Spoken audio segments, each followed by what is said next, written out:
कि जब आप भी सुनेंगे तो आप भी मेरी तरह इनके बहुत ज़्यादा फ़ैन हो जाएंगे। मैं ये जो कुछ बोलते हैं उसका तो फ़ैन हूँ ही, लेकिन जो बैकग्राउंड है वो इंतहा दर्जे का दिलचस्प है। भट्टी साहब कहाँ पैदा हुए, क्या किया, यहाँ तक कैसे पहुँचे? सबसे पहले शुक्रिया सर आपकी तारीफ़ का। और दूसरी बात यह है कि पंजाब पिंडी भट्टियाँ से आगे एक पिंड है मच्छो निक्का, चनियोट रोड पे पिंड है, वहाँ पैदा हुआ। लोअर मिडिल क्लास, जैसे 24 करोड़, इसलिए मुझे ये पसंद हैं लोग सारे, क्योंकि मैं इनमें से हूँ, मुझे फ़ील होता है कि मैं इनमें से हूँ। और वालिद जो थे पहले वो मुलाजमत करते थे, फिर खेती बाड़ी पर, यानी इतना था। किस जगह पे करते थे? यानी मुख्तलिफ जगहों पे उन्होंने मुलाजमत की, छोटी-छोटी नौकरियाँ की। और वो जैसे होता है कि और फिर वो थोड़ी सी इतनी ज़मीन के घर की गंदम घर का बस घर होता था। मेरा ज़मीन कितनी थी वैसे? कोई तकरीबन कोई वो हमारे यहाँ तो वही होती है जो बट बटा के 4 एकड़ 3 एकड़ 2 एकड़ वो। तो मेरा ये हुआ कि जब मैं स्कूल गोइंग नहीं था तो मेरी वालदा फौत हो गई। तो हम 3 बहन भाई थे, मैं सबसे बड़ा था। और मेरी बहन खाला की तरफ खाला ले गई, मेरी भाई जो था उसको नानी ले गई, और मैं दादकों पे यानी चाचा और वाले साहब के पास, चाचा के पास। और मैं आज भी कहता हूँ कि यानी वो जो जिनकी माएँ हैं उन सारों को मैं कहता हूँ कि मैं वो बदनसीब हूँ कि जिसको मेरे पास माँ की अपनी की कोई तस्वीर भी नहीं है, क्योंकि वो उस वक्त शनाख्ती कार्ड पे अंगूठे वाली होती थी। और मेरी माँ 32 साल की उम्र में, उनकी 32 साल उम्र थी और डेथ हो गई। तो वो बहुत बड़ा एक धचका था और बहुत बड़ा एक इमोशनल, शायद यानी एक अजीब सा था। और आज भी मैं सम टाइम जब माँ का आता है तो आई ऑलवेज के आई मिस्ड माई माँ। तो वालदा फौत हो गई और उसके बाद कोई 2-4 साल बाद जैसे वाले साहब ने दूसरी शादी कर ली, और अभी मैं अपनी दूसरी माँ की खिदमत करता हूँ। लेकिन मेरी वो माँ वैसी ही निकली जैसी सुतेली माँ होती है। तो जैसे पंजाब की सुतेली माँ होती है। तो बहुत जुल्म, बहुत धक्के, बहुत फाके। मुझे याद है कि स्कूल की फ़ीस देना मुश्किल होता था, टाफ़ियाँ बेची बचपन में स्कूल में। कितने साल के थे उस वक्त? यानी तीसरी चौथी में था। टाफ़ियों का पैकेट ला के टाफ़ियाँ बेची स्कूल में। और उसके अलावा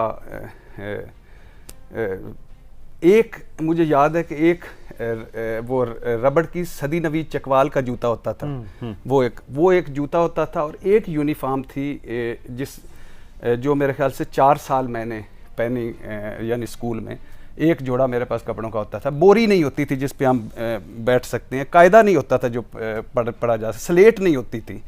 और हमेशा एक रहता था, क्योंकि जब आपकी माँ नहीं होती, बाप दूसरी शादी कर लेता है, तो फिर अजीब सा होता है कि खाना शाम का, दोपहर का खाना, यानी एक अजीब सी कैफियत होती थी, अजीब सी। और ये यानी शायद यही वजह है कि मेरा अल्लाह से बड़ा स्ट्रॉन्ग कनेक्शन उस वजह से बन गया कि मैं हर वक्त फिर अल्लाह से कहता था कि आपके पास मेरी माँ है, तो आज मुझे ये दुख है, आज मुझे ये दुख है, आज मुझे ये दुख है।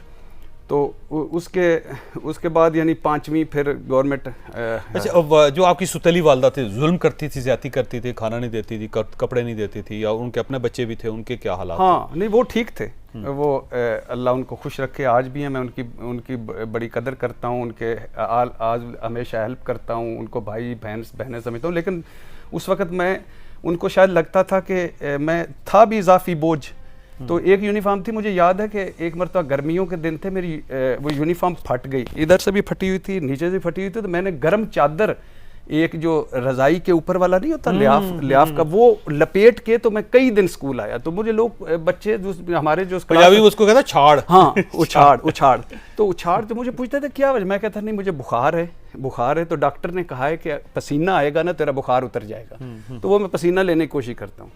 तो मुझे याद पिंडी भट्टियाँ में मेरी ज़िंदगी का सबसे बड़ा ख्वाब होता था कि वो 1 रुपए के पकौड़े और 1 रुपए का नान, ये छुट्टी के वक्त सारे बच्चे खाते होते थे। और मैं हमेशा सोचता होता था कि कोई ऐसा दिन आएगा कि मैं ये खाऊंगा।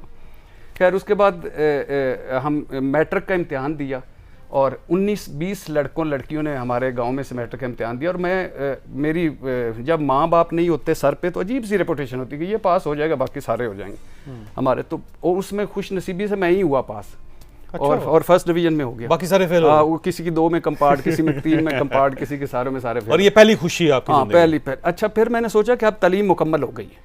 मैट्रिक के बाद? मैट्रिक के बाद मैंने कहा अब फारुग तहसील हो गया हूँ, अब आला तालीमी है जो बाहर जाएंगे, यानी कोई पता ही नहीं था अच्छा बनना क्या है। कभी मैं सोचता था कि एक हमारे पिंड में कांस्टेबल आया, उसने एक मोटे से आदमी को और ताकतवर आदमी को हथकड़ी लगाई, तो मैंने सोचा कि मैं बड़ा होकर सिपाही बनूंगा।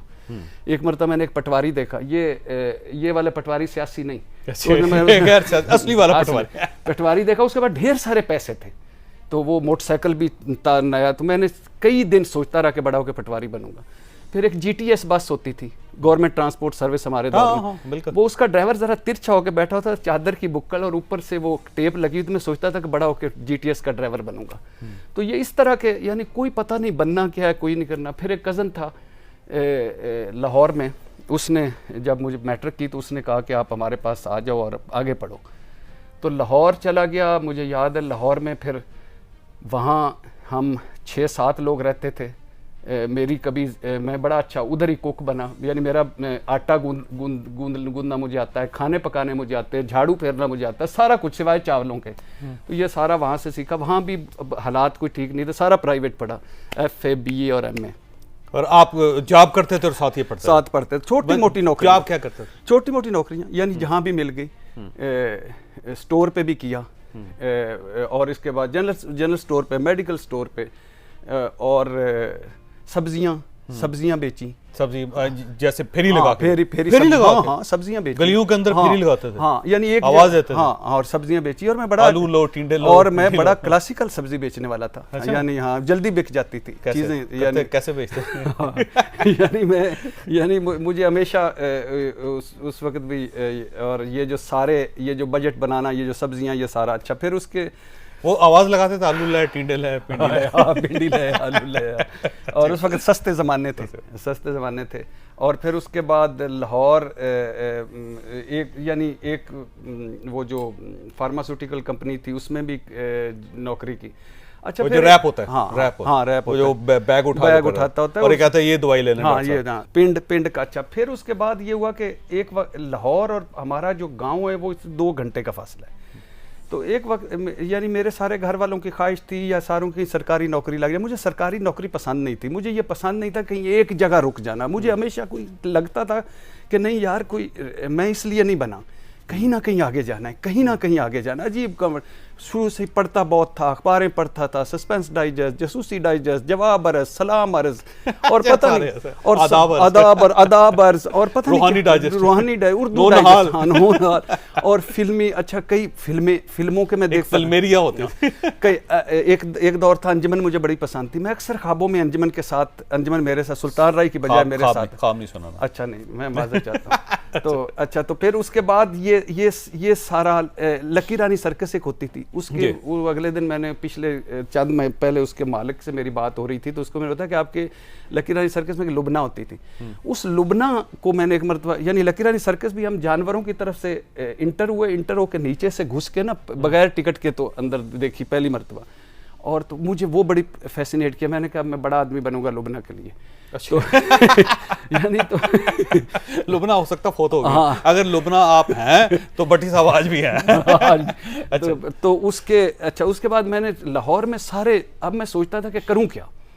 कोई भी काम मैं करता था करूंगा तो लाहौर वाले सारे कहेंगे कि हमारे पिंड में मेरा जो दादा परदादा लंगर दादा था वो अंग्रेज दौर में बड़ा अमीर आदमी, और वो जो 6 महीने जेल देने वाला 6 महीने, तो वो मैं सोचता था कि अब करूं क्या, यानी लाहौर में रह के मैं कुछ नहीं कर सकता। यानी यहाँ मैं रेड़ी लगाऊंगा, सारे पिंड में मजाक उड़ाएंगे, या मैं झाड़ू फेरूंगा, सारे पिंड में। अच्छा, मैं अली बख्श अजवेरी रहमतुल्लाह अलैह के मज़ार पे भी कई मरतबा खाने खाए, और कई मरतबा खाना खाने के लिए जहाँ पे वो खाना तकसीम किया जाता, हाँ, वहाँ सोया, कई मरतबा वहाँ सोया। और सोने के लिए जगह नहीं थी, रहने के लिए जगह, कोई जगह, कोई कुछ भी नहीं। पार्कों में सोया, बेंचों पे सोया, और अजीबो गरीब एक। अच्छा, उसके बाद मैंने सोचा कि इस्लामाबाद जाऊँ। इस्लामाबाद का बड़ा नाम सुना हुआ था, बड़ा सुना, कैपिटल है, फलाना है, और वहाँ कोई हमारा रिश्तेदार नहीं आएगा, और जो भी होगा। 95 में इस्लामाबाद पहुँचा, और यानी कि ताकि मैं जो कुछ भी करूँ वो मेरे पिंड को ना पता चले कि मैं कोई झाड़ू फेरूं, सब्जी लगाऊं, अब बाबू बन जाऊं, आला अफसर हो जाऊं,